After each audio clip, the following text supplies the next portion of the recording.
O vice-presidente Geraldo Alckmin disse estar otimista com a chance de revisão do tarifácio. Vamos ver. Foi muito positiva, como o presidente Trump reiterou, boa química, conversa proveitosa, mas foi muito boa a conversa, melhor até do que nós esperávamos, então estamos muito otimistas aí que a gente vai avançar. E o presidente Lula destacou a disposição do Brasil para o diálogo e para a negociação. Mas foi uma conversa boa, descontraída, proveitosa, longa, foram 30 minutos. Nós estamos muito otimistas aí que vamos avançar para o ganha-ganha, né? O win-win. E aí, ganha-ganha, Sakamoto?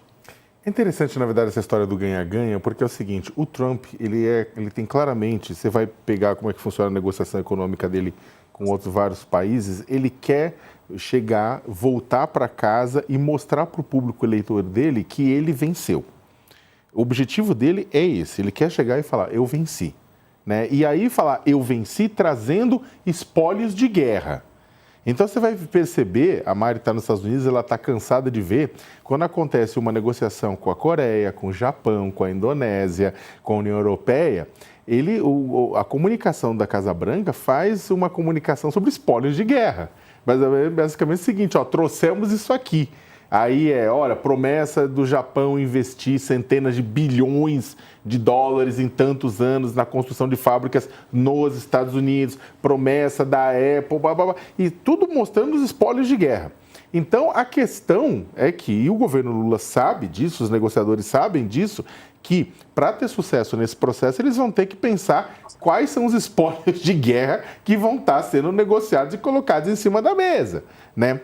Está se colocando o quê? Terras raras, produtos, substâncias, materiais que são fundamentais para a indústria química, para a indústria de tecnologia, que não é novidade. Tem empresa americana que já faz exploração, tudo isso mais, e que o royalty pago vai vir para o Brasil, como a Lei Geral de Mineração aponta. Vai ter que se aprovar mais legislações específicas, mas há um caminho por aí, é óbvio. Há caminhos também com relação a áreas e setores em que o Brasil pode aumentar a taxa, né, a quantidade de produtos importados dos Estados Unidos. Tem setores que estão, por exemplo, etanol, entre outros setores que vai ter briga interna, não tenha dúvida nenhuma, que na hora que o Brasil estabeleceu, olha, a gente vai importar mais de vocês, vamos aumentar aqui um compromisso ali, etc., vai ter briga interna. Vai ter briga interna também, porque com certeza a soja em algum momento vai surgir.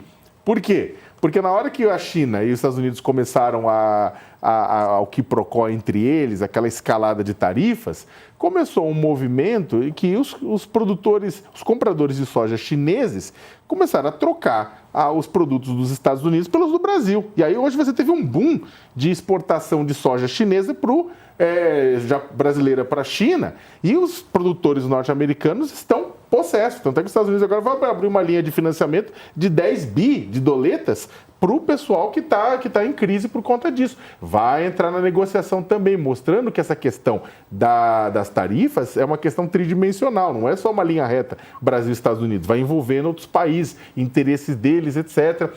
Mas em algum momento eu termino colocando isso, e aí, na verdade, essa é minha dúvida de 1 bilhão, ou melhor, de 100 bilhões de dólares. Como é que vai ser a negociação com relação às plataformas digitais?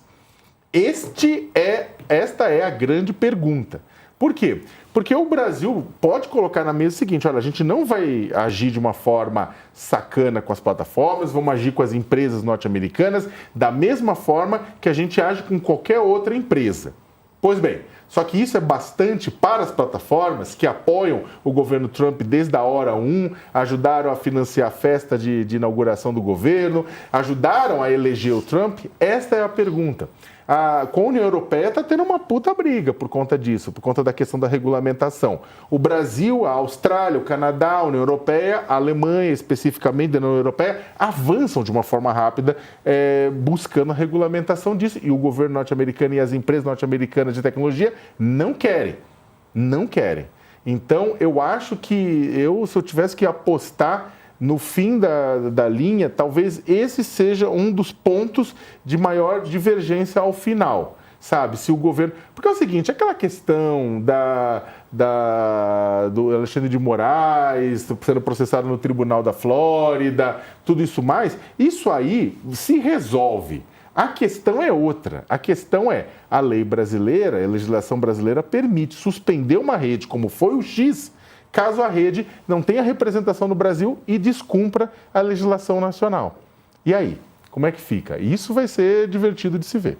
Big Tech sempre é um tema muito polêmico, né, Dani? Sim, mas o governo já está preparado para isso, viu, Sakamoto? As fontes no Palácio do Planalto falam o seguinte, ele tem mapeado ali o que é de interesse efetivo dos Estados Unidos e sabem que essa é uma questão, né? A disposição do Lula hoje é defender. Olha, veja, a única coisa que nós estamos fazendo é dizer que o que é crime no mundo prático, na vida real, também é crime dentro das plataformas digitais. Isso é um direito nosso, já tem posição fechada, temos aqui o nosso Marco Civil da Internet, vamos também, o governo está demorando, inclusive, a apresentar o projeto dele, né, de marco regulatório das redes sociais, um pouco também para sentir esse clima. Já teve a decisão do Supremo Tribunal Federal, então, assim, o regulamento está vigente.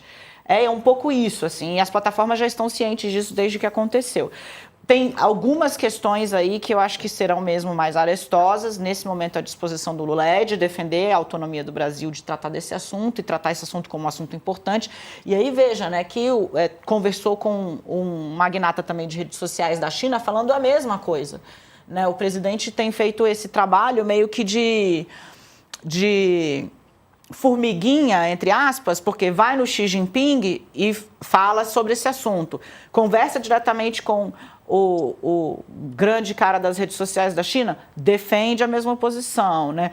Já está brifado para defender a posição quando estiver falando com Donald Trump. Então, dois assuntos onde Lula está com o pé muito firme, né, e tem feito um trabalho, é esse de redes sociais, defender crime na vida real tem que ser crime na internet também, é um jeito fácil de explicar a posição brasileira, e a soberania. A questão que acho que eu tenho mais, eu concordo Dani, com a análise... se você me permite... Claro, Mari, vai. Perdão, Saca, mas só para que a Dani comentava, né? Não pode passar despercebido por nós também o fato de que o Lula, quando estava aqui em Nova York, na ONU, se encontrou com o CEO do TikTok, né?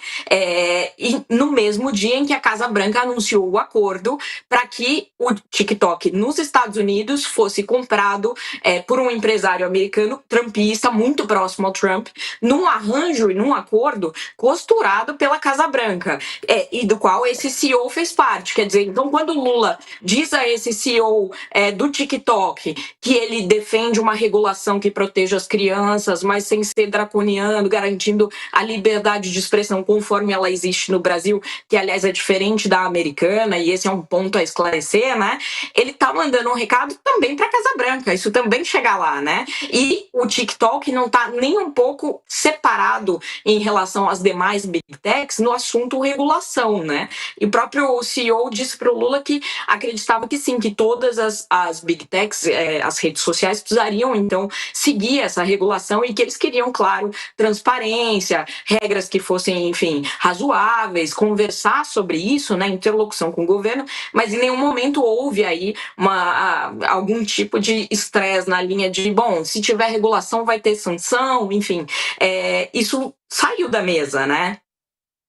O que eu ia colocar, na verdade, é que a coisa mais, a parte mais fácil, e até vendo o trabalho da equipe do João Brant, lá da Secretaria de Políticas Digitais, você vê que o trabalho, digamos, aquela que conseguiu tração por uma série de razões, foi a questão, digamos, que pega mais os dois lados do espectro político. Criança, adolescente, ataque em escolas, pedofilia, isso aí vai pegar mesmo. Só que a gente tem uma questão que tem um potencial muito grande de incendiar toda essa relação, que são as eleições de 2026. Toda vez que tem eleição presidencial, existe problema entre plataforma e justiça, né? Você vai ter explosão nesse sentido. Em determinado momento, sob o governo Biden, ou principalmente sob o governo Obama, houve ações, né, digamos, principalmente sob o governo Biden, houve ações que as plataformas acabaram aceitando limitar o seu poder transnacional para garantir que não houvesse interferências nas eleições. Muito por conta, inclusive, da eleição do próprio Donald Trump, da primeira eleição, em que o pessoal achava que, olha, isso aqui houve microsegmentação, houve manipulação, tudo isso mais. Discutiu-se, nunca se colocou de forma peremptória. O problema é que melhorou para a própria Meta, com o WhatsApp, com o Facebook, com o Insta, melhorou de comportamento, melhorou com relação às medidas que ela tinha para garantir uma eleição mais limpa. E a impressão, pelo menos falando com o pessoal, com os técnicos agora, com o pessoal, é que com a chegada do Trump no poder, o pessoal está se sentindo empoderado para não aceitar abrir mão de algumas coisas. E como a Mari colocou, a primeira emenda nos Estados Unidos garante uma liberdade de expressão que bate de frente com a própria liberdade de expressão garantida no artigo 5º da Constituição, que veda anonimato, que responsabiliza as pessoas caso elas cometam crime através da liberdade de expressão de uma forma mais dura do que a primeira emenda. Então, realmente, isso é uma coisa que eu acho que a prova de fogo dessa relação vai ser quando começar a justiça brasileira a suspender as redes sociais, porque vai acontecer, né? Não tenha dúvida nenhuma. Ainda mais que todas as plataformas agora estão produzindo inteligência artificial junto. Então você tem o Grok no X, você tem o Gemini no Google, você tem uma série, né? Você tem na Meta, todo mundo tem a sua IA generativa de imagem, de vídeo, que vai ajudar a dar uma cracada na eleição brasileira, não tenha dúvida nenhuma. E aí eu acho que isso vai ser essa prova de fogo dessa relação, né? Vai ajudar o quê? Uma cracada. Ô, Mari, e o presidente Lula, será que ele pode pintar aí nos Estados Unidos para essa conversa acontecer em loco, né, em solo norte-americano? Porque tem todo um medo daquele constrangimento que o Trump costuma impor a quem vai, e ele tem ali um certo desafeto.